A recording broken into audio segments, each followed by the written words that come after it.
Something surprising is happening inside the Los Angeles Chargers locker room. A move that didn't happen might actually be the biggest headline of the week. While every team was scrambling to make trades, the Chargers made a bold decision, by doing absolutely nothing.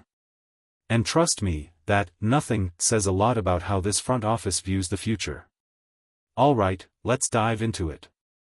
The LA Chargers have officially chosen not to trade for a running back, and that single decision might tell us more than any deal could.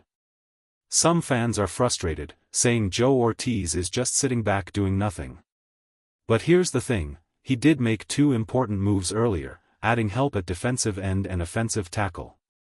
That proves one thing, if he thought this team needed another running back, he would have pulled the trigger. So, what does this mean now? It means Omarion Hampton is expected to take over the lead back role moving forward. That's a big responsibility, especially since the team didn't add anyone at the trade deadline. Reports also revealed something interesting. Breece Hall was actually available for just a third-round pick, but the Chargers still passed. That tells you this front office has confidence in what they already have. Now, here's where things get tricky. Hampton isn't expected back until after the bye week. For most people, that's bad news. But I see it differently, and I'll explain exactly why in a moment. But before we break down that part of the story, make sure you subscribe to the channel, drop a like, and hit that bell icon so you don't miss the latest Chargers updates. Alright, let's move on to the new news. So, with Hampton's return delayed and no new running back brought in, what does this really mean for the Chargers' offense moving forward? Stay with me, because what's coming next might surprise you even more. Omarion Hampton's story isn't over, not even close. The good news is his injury isn't season-ending, which means he will return. The Chargers had the option to go out and grab another running back, but they didn't. And that decision says a lot. It shows confidence in the roster they already have and in Hampton's ability to come back strong when it truly matters. Now, take a look at the upcoming schedule: Pittsburgh, Jacksonville, then a bye week, and right after that, a rivalry clash with the Raiders. That's about a month of football before things really start heating up. The season is far from over, and that's exactly why the Chargers are playing this smart. There's no need to rush Hampton back. Let him recover completely. Because when you zoom out and look at the AFC playoff picture, you realize something: the Chargers are still very much in control of their own destiny. Win these next two games, and they're right there among the top 7 teams. That's why keeping Hampton sidelined for now isn't a loss, it's strategy. Hold him out. Let him heal. And when he returns late in the season, fully healthy and ready to go, he could be the spark that pushes the Chargers deep into the playoff run. Stay with me, because this next part might just change how you see this team's future. I don't see Hampton being out through the bye week as a setback at all. In fact, it might be one of the smartest hidden advantages the Chargers have right now. Think of it like this: instead of rushing your key players back and risking another injury, you're holding them back just long enough to return fully healthy when it truly matters. The Chargers staying quiet at the trade deadline speaks volumes. It tells you they have faith that Omarion Hampton can step back in and become that lead horse once he's ready. They're not panicking, they're planning. This is a team thinking about January, not just next Sunday. And the same approach goes for Becton. Everyone wants him back immediately. The offensive line needs help, no question. But the Chargers seem to be slow playing it, waiting for the right moment.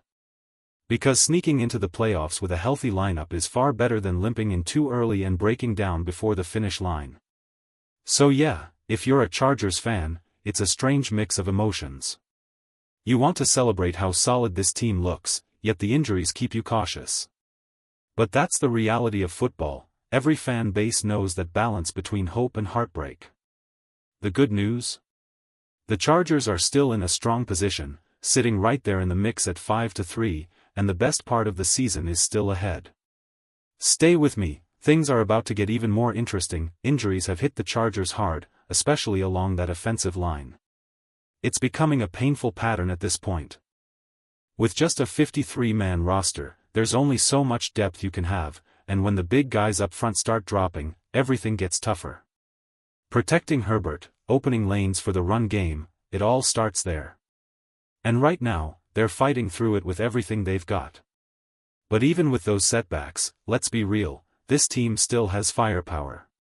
You've got Justin Herbert leading the offense, Derwin James commanding the defense, Khalil Mack causing chaos up front, and of course, Jim Harbaugh setting the tone for the whole locker room.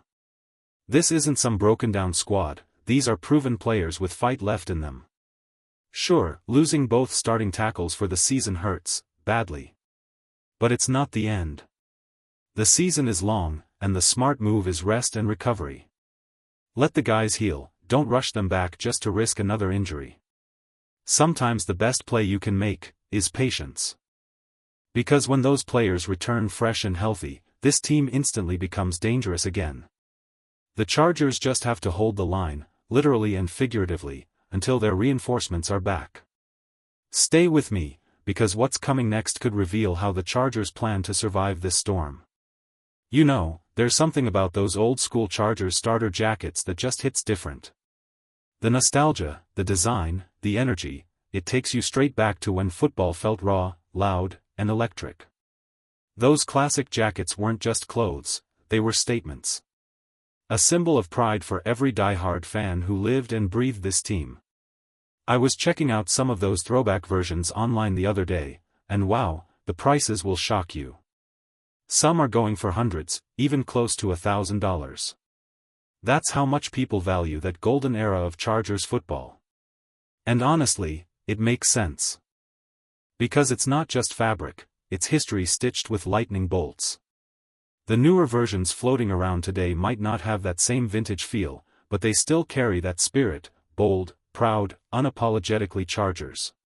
You see that classic blue and gold with the NFL patch on the sleeve, and it instantly reminds you of the team's legacy, from San Diego to Los Angeles, from the old days to the new era. It's a reminder that this fanbase has been through it all, changes, heartbreaks, comebacks, yet still stands strong. That lightning bolt has always meant something more than a logo, it's a connection, a spark that never fades. And just like those jackets have made a comeback, this Chargers team is working to do the same, to bring that pride, that fight, that unstoppable energy back where it belongs. Stay with me, because the story isn't over yet. That one looks sharp, maybe not worth $900, but you can't deny it's got that classic San Diego charm. There's just something special about that old-school look, right? The 90s versions had that perfect loose fit, that confident style, like the players and fans both knew they were part of something bold. Today's versions might be tighter, a little cleaner, but they don't quite capture that same vibe. Still, the nostalgia behind it? That never fades. It's a reminder of where this team came from, the grit, the energy, the community that stuck together through every city, every season, every heartbreak and win. And honestly, that's what being a Chargers fan is all about, holding on to the past while believing in the future. Whether it's a throwback jacket or a comeback season, it's all part of the same story. So, as we wrap this up, I'll say this: keep the faith, stay proud, and never lose that spark. Because this team, and its fans, are built to weather storms and come out stronger. Stay with me, because the next chapter of this Chargers journey is only getting started.